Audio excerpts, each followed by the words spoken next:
Hello everyone. तो आज हम डीपी का नया वीडियो देखने वाले हैं, मतलब नया क्वेश्चन करने जा रहे हैं। तो देखते हैं कि क्वेश्चन क्या है पहले तो। Okay, let's see. ये लीड कोड का ही क्वेश्चन है। Question number 120, triangle.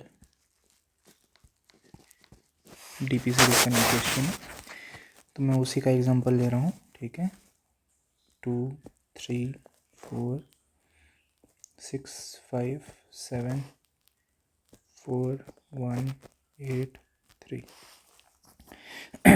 तो मैं जब ऊपर से नीचे आ रहा हूँ इस ट्रायंगल में, तो मेरे को ये बताना है कि मिनिमम सम क्या हो रहा है। तो यहाँ पे क्या होगा, पहले तो 2, कोई चॉइस नहीं है, तो उसका 3, तो यहाँ तक 5 हो गया। इसमें से 5 ले लो, ठीक है, तो 10 हो गया। फिर उसके बाद 2 3 5 10, उसके बाद 1 है यहाँ पे, तो 1 ले लो। यस, ठीक है, 1 ले लेंगे। अच्छा, ये डायग्राम थोड़ा कंफ्यूजिंग है वैसे, मैं बताता हूँ क्यों। 2 3 4 6 5 7 4 1 8 3 ऐसे है। तो यहाँ पे एक्चुअली 5 और 1 सेम रो सेम कॉलम में है, 2 और 3 भी सेम ही कॉलम में है। ठीक है, उतना आपको समझ में आना चाहिए, तभी आगे बढ़ सकते हैं हम। ठीक है, तो लेट्स सी। तो मेरे पास पॉसिबल मूवमेंट्स बस 2 ही हैं।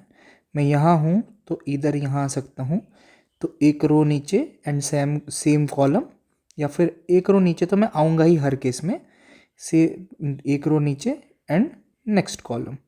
तो आई कॉमा जे आ सकता हूँ मैं। लेट्स से ये नंबर ऑफ रोज हैं, ये नंबर ऑफ कॉलम्स हैं। या फिर मैं आई कॉमा जे प्लस 1 ऐसे जा सकता हूँ मैं।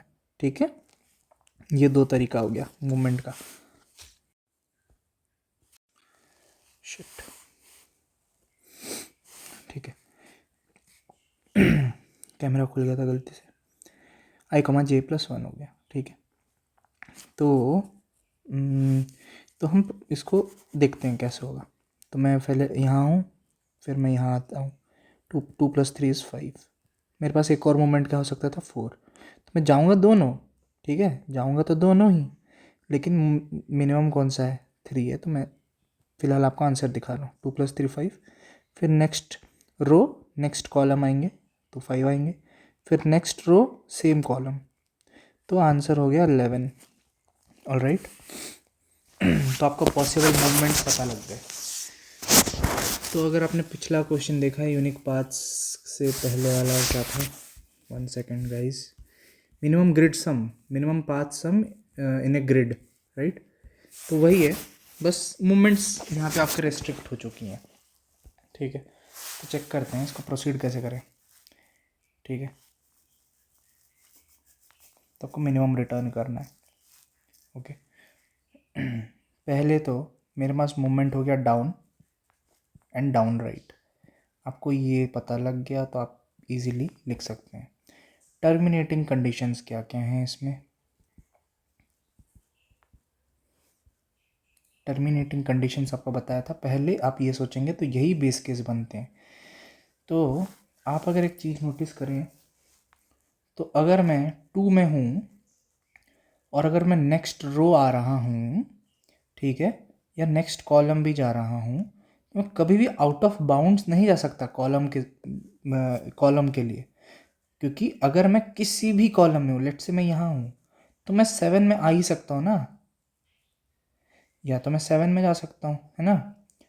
तो every time there is a next column for मी।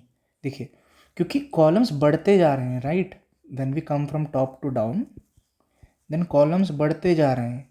तो आप जब किसी भी कॉलम से नेक्स्ट कॉलम की तरफ अगर जाएंगे आप, तो आप कभी भी आउट ऑफ बाउंड्स नहीं हो सकते, क्योंकि नीचे वाले के कॉलम्स हमेशा ऊपर वाले से ज़्यादा ही होंगे, और हम मूव कर रहे हैं टॉप टू डाउन।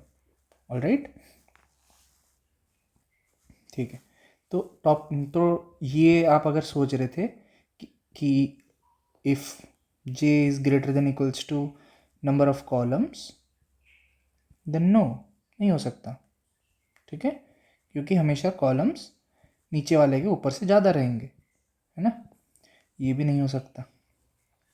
तो यहाँ पे एक ही टर्मिनेटिंग कंडीशन मुझे दिख रहा है कि मैं नीचे आता जाऊँ, the moment I hit the last row, ठीक है, the moment I hit the last row, और मैं चाहे किसी भी कॉलम में रहूँ लास्ट रो में, मैं उस ग्रिड या उस एलिमेंट की वैल्यू रिटर्न कर दूंगा।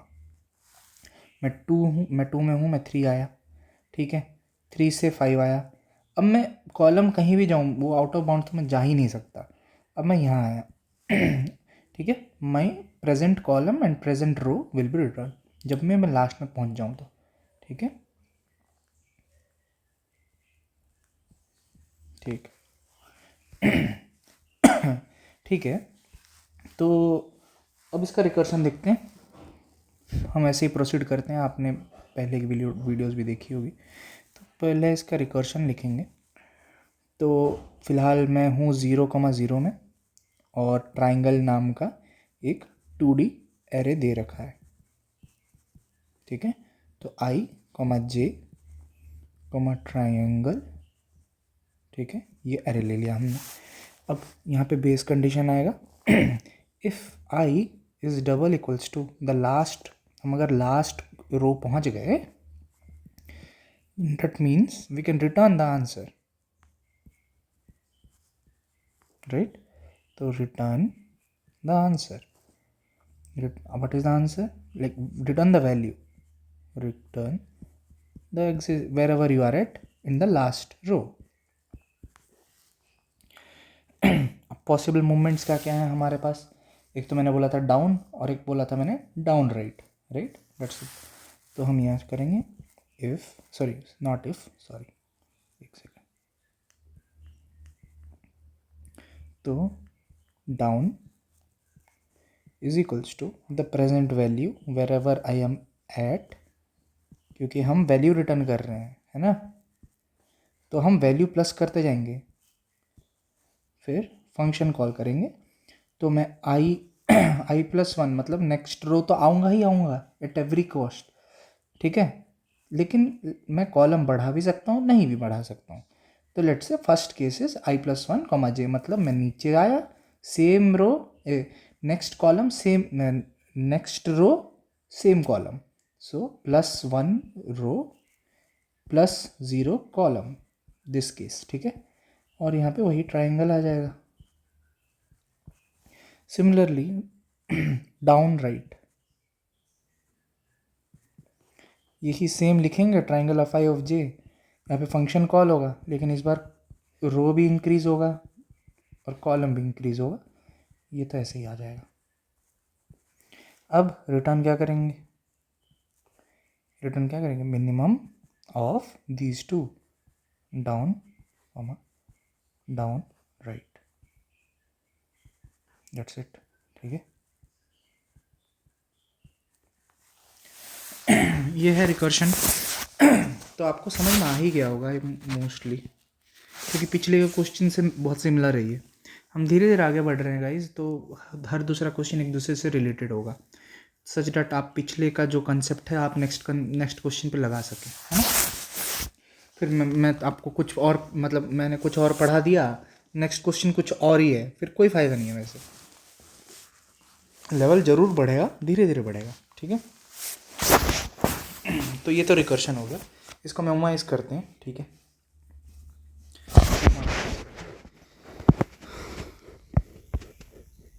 तो अगर आपको अगर याद हो तो पिछले क्वेश्चंस में हम डीपी की जो बाय डिफ़ॉल्ट वैल्यू होती थी, तो लेट्स से मैंने डीपी एक बनाया, ठीक है, वेक्टर C++ में अगर मैं लिखूँ तो, ठीक है, ठीक है, let's say the number of rows are m, और यहाँ पे फिर से और number of columns are n, तो हम -1 डिफ़ॉल्ट वैल्यू देते थे। लेकिन यहाँ पे हम मिनिमम वैल्यू रिटर्न कर रहे हैं। एक बात बताओ, तो क्या -1 एक वैलिड आंसर नहीं हो सकता उसमें? हो सकता है, राइट? और एक्चुअली लीड कोड में -1 एक वैलिड आंसर है।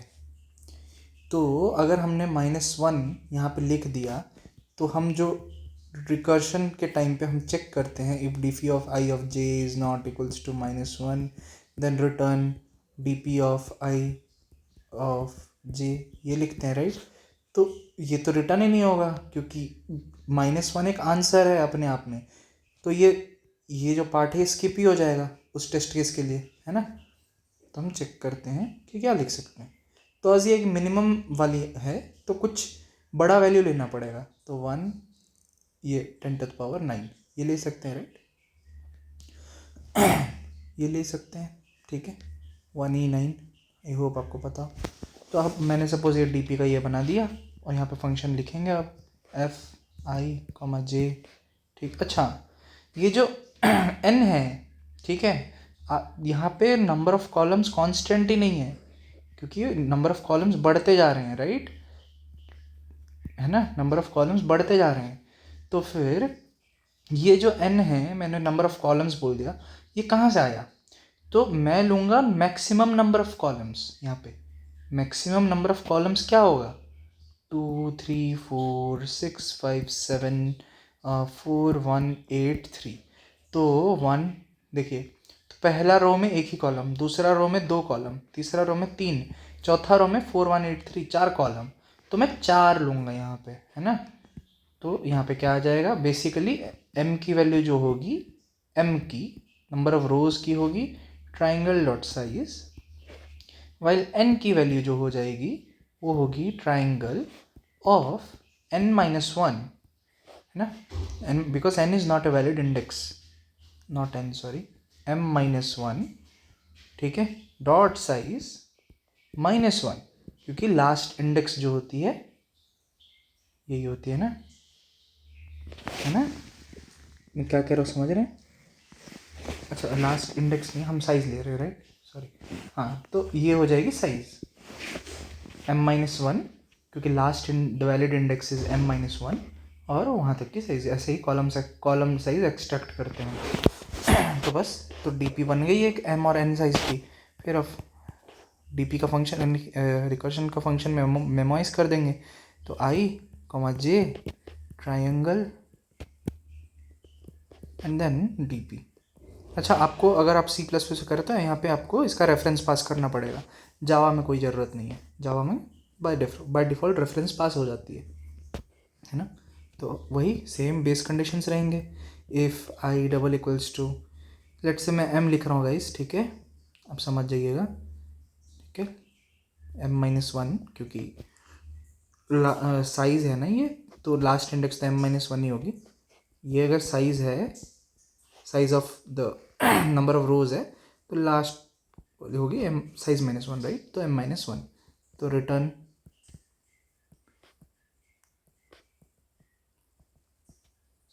Triangle of i of j। सब कुछ सेम रहेगा, सब कुछ ठीक है।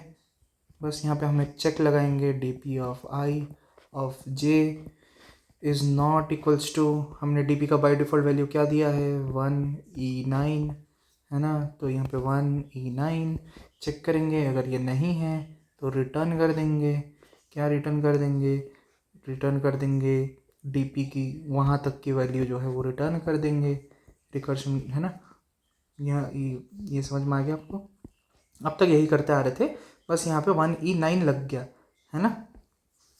ये हो गया गाइस। उसके बाद हम करेंगे वही सेम int डाउन, और यहाँ पे वही सेम फंक्शन कॉल होगी, बस यहाँ पे वही वैल्यूज़ जुड़ जाएंगी, triangle of i of j and then plus f of i plus 1 j comma triangle comma dp, ठीक है। और वहीं पे dr मतलब डाउन राइट में भी सेम ये वैल्यू ऐड हो जाएगी, f लिखेंगे, i+1 करेंगे इसको j+1, क्योंकि next row next column, then triangle, then dp, है ना? उसके बाद हम लोग रिटर्न वही करेंगे, बस अब dp में स्टोर करते जाएंगे। क्या स्टोर करेंगे, minimum value within town dr. That's it, that's it, the recursion code is memoized. तो पहले रिकर्शन, फिर टर्मिनेटिंग कंडीशंस, उसके बाद memoization. That's the overall step we need to follow. Thank you.